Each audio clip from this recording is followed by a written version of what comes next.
بسم اللہ الرحمن الرحیم۔ السلام علیکم محترم بھائیوں اور بہنوں، اللہ کریم نے ہر بیماری کا علاج بتایا ہے، بلکہ ہمارے نبی صلی اللہ علیہ وآلہ وسلم کا فرمان ہے کہ اللہ کے بندو بیماریوں میں علاج کراؤ، کیونکہ اللہ نے کوئی بیماری نہیں بھیجی جس کا علاج نہ ہو۔ لیکن میرے پیارے بھائیوں اور بہنوں، ہمارا یقین آج انگریزی دواؤں اور انگریزی طریقہ علاج کی طرف زیادہ ہے۔ آخر کیا وجہ ہے کہ گزرتے وقت کے ساتھ ساتھ امت مسلمہ طب نبوی کو بھولتی جا رہی ہے؟ میں دعوے سے کہتا ہوں کہ آج اگر دنیا طب نبوی کو آئے تو کوئی بھی لا علاج مرض باقی نہ رہے گا۔ لہٰذا آج کی اس ویڈیو میں ہم اپنے دیکھنے اور سننے والوں کو طب نبوی سے قرآن کی دو ایسی صورتیں بتائیں گے کہ اگر 80 سال کا بوڑھا بھی یہ دو صورتیں پڑھ لے تو ہر بیماری سے بچ جائے گا۔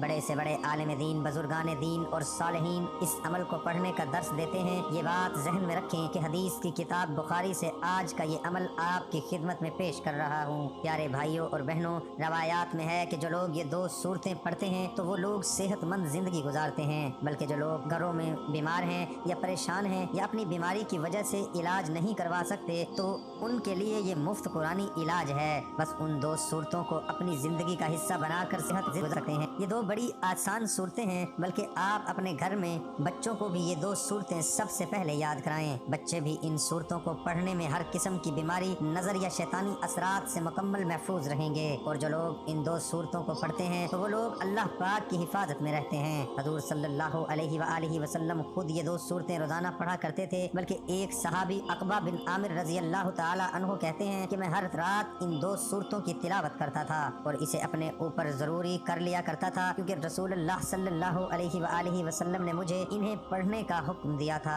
ان کے بے شمار فوائد ہیں، یہ دو صورتیں آپ کو بتاتا ہوں اور ان کو پڑھنے کا طریقہ بھی آپ کو بتاتا ہوں، اور اگر ہمارے بتائے پر یہ عمل کرو، میں گارنٹی دیتا ہوں کہ انشاءاللہ ہر بیماری آپ کے جسم سے نکل جائے گی۔ بلکہ ہر انسان ایک بار آج کی یہ ویڈیو ضرور سنیں، انشاءاللہ ہر مسلمان خطرناک بیماریوں سے بچ جائے گا۔ میرے بھائیوں اور بہنوں، آپ آج کی یہ ویڈیو اپنے دوست، احباب اور اپنے گھر والوں کے ساتھ بھی شیئر کیجیے گا تاکہ سب اس عمل سے فائدہ اٹھا سکیں۔ ہمارا چینل بھی سبسکرائب کیجیے گا۔ پیاری بہنوں اور میرے بھائیوں، کسی بھی قسم کی بیماری ہو، اس کا علاج کرنا سنت ہے اور اس علاج سے کبھی گریز نہیں کرنا چاہیے، لیکن بے تحاشا ادویات کھاتے رہنے سے جب کوئی مرض ختم نہ ہو تو اس کے ساتھ روحانی عمل کرنے سے مرض سے جلد افاقہ ہو جاتا ہے اور بیماری جڑوں سے بھی غائب ہو جاتی ہے۔ بس بندے کو دعا کا سلیقہ آنا چاہیے اور کبھی بھی انسان کو اللہ تعالیٰ کی جانب سے مایوس نہیں ہونا چاہیے۔ میرے بھائیوں اور بہنوں، ایک صحابی حضرت عبداللہ بن مسعود رضی اللہ تعالی عنہ، ان کا گزر ایک ایسے بیمار کے پاس سے ہوا جو سخت بیماریوں میں مبتلا تھا۔ حضرت عبداللہ بن مسعود رضی اللہ تعالی عنہ نے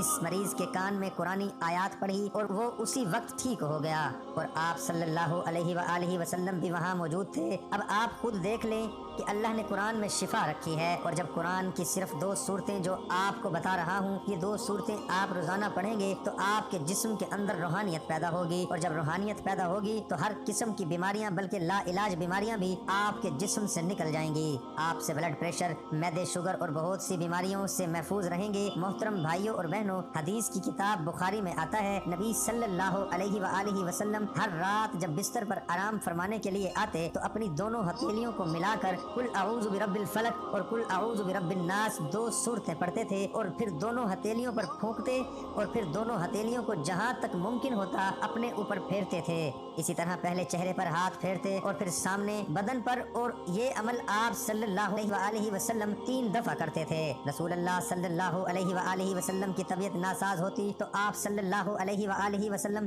یہی عمل سورہ فلق، سورہ ناس کو پڑھ کر اپنے جسم پر پھونک لیتے۔ جب آپ صلی اللہ علیہ وآلہ وسلم کی تکلیف بڑھ گئی تو حضرت عائشہ رضی اللہ تعالیٰ عنہا آپ صلی اللہ علیہ وآلہ وسلم پر یہ صورتیں پڑھتی اور اپنا ہاتھ برکت کی امید سے آپ صلی اللہ علیہ وآلہ وسلم کے جسم پر پھیرتی۔ اسی طرح حدیث کی کتاب ترمذی میں ہے کہ آپ صلی اللہ علیہ وآلہ وسلم نے فرمایا، تم صبح و شام 3 مرتبہ قل هو اللہ احد، اور یہ صورتیں تمہیں ہر چیز کے لیے کافی ہو جائیں گی۔ بلکہ رسول اللہ علیہ وآلہ وسلم جنوں اور انسانوں کی نظر بد سے پناہ مانگا کرتے تھے۔ پھر جب سورہ فلق اور سورہ ناس کا نزول ہوا تو آپ صلی اللہ علیہ وآلہ وسلم نے انہیں لے لیا اور ان کے سوا باقی سب کو چھوڑ دیا۔